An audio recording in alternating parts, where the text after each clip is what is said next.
cases in E9 and D9 and D9. All right.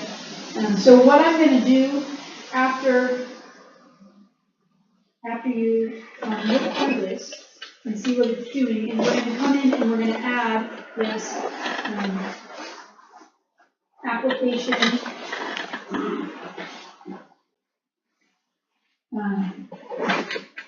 application property. So we're gonna come in and turn off screen updating. So what I will do before I want to show you guys this. I have multiple times where I'm doing stuff in here. So basically, I'm going to run this, and I'm just going to run it the way it goes, so you guys can watch it.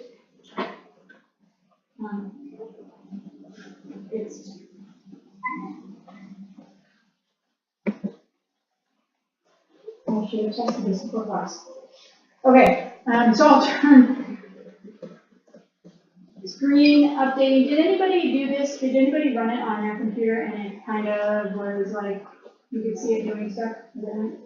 So what we want to do here is turn off screen updating. So screen updating, we need to set it either equal to true or false. So if I set this equal to true, what this means is that it will update my screen as it runs through the code. So if I do this now, because I didn't ask to go back.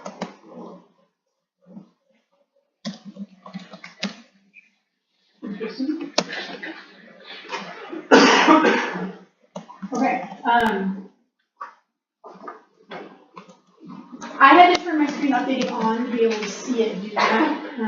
So if it is set to on, that means if it's set to true, that means that as it runs through the code, it's going to update the screen as it goes. So if I run this, it pieces through everything, and you can see it copy stuff as you go, and your screen moves around.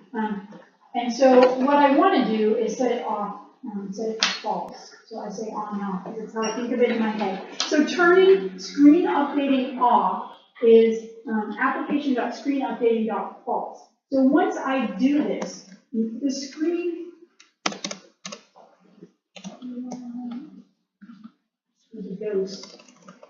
once I do this, the screen should not update until the macro ends or screen updating is turned back on. So I've turned it off here, screen updating, application.screenUpdating equals false. I'll turn it back on down at the bottom. So it says turn on screen updating. So we'll do that here, application.screenUpdating equals true.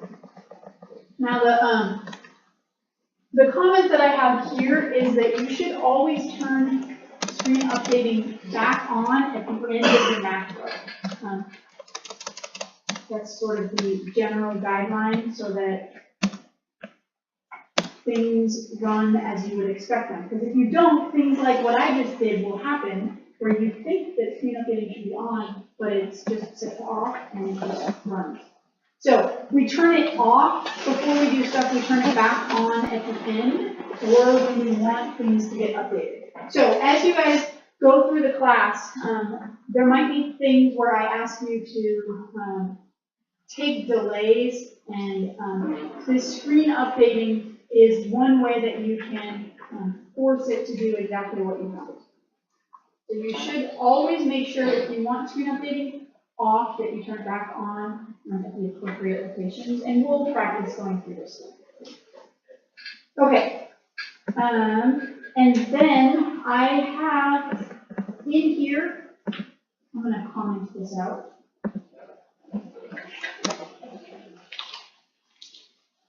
Where I had the code in here to remove the dash border. So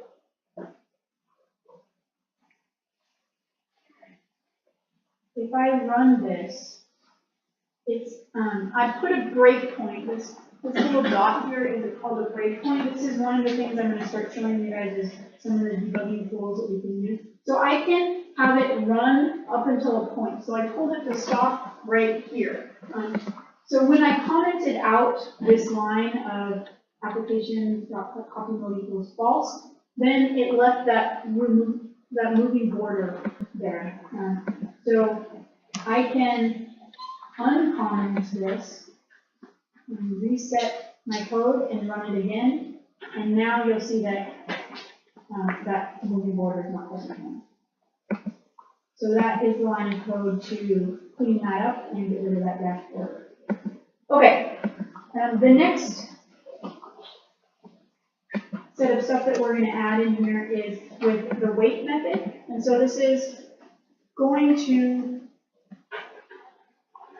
take some delays in here. So we're going to add this application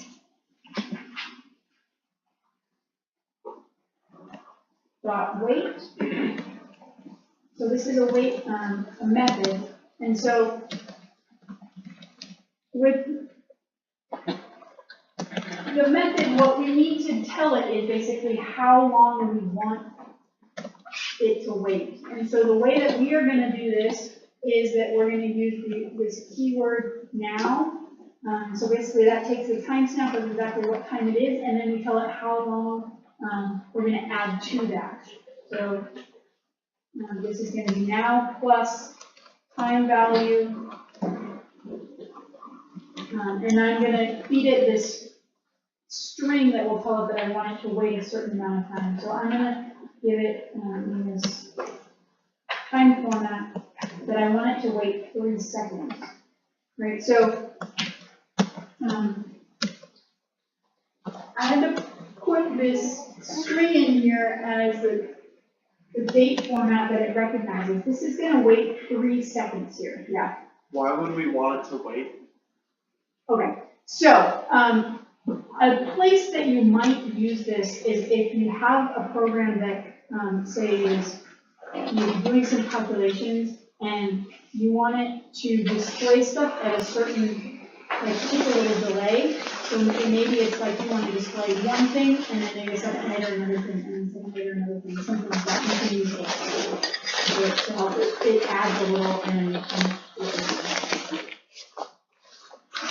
so we're going to take this rate, and if I don't write things correctly, it's mad at me. So I have to close all my parentheses. You'll notice that it has automatically capitalized stuff, so I know that I can do a typo there.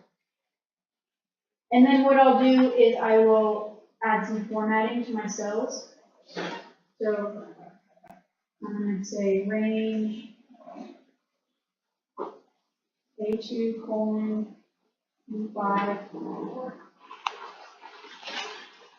dot interior dot color will be yellow, and then my other range I'm going to color blue. A9 12 interior color equals B.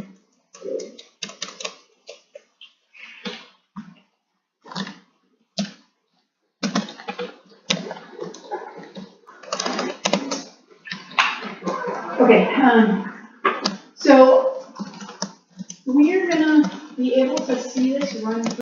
Now, once I've done this, it's going to go into some other lines of code, unless I tell it not to. So rather than going through those lines of code right now when I run it, I am going to put my breakpoint in, just so that it doesn't do stuff before I get started.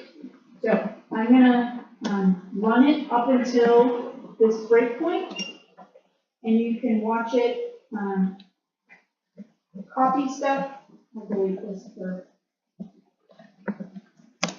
purposes of watching it appropriately. We'll watch it copy stuff, and then it's going to wait and it's going to color stuff.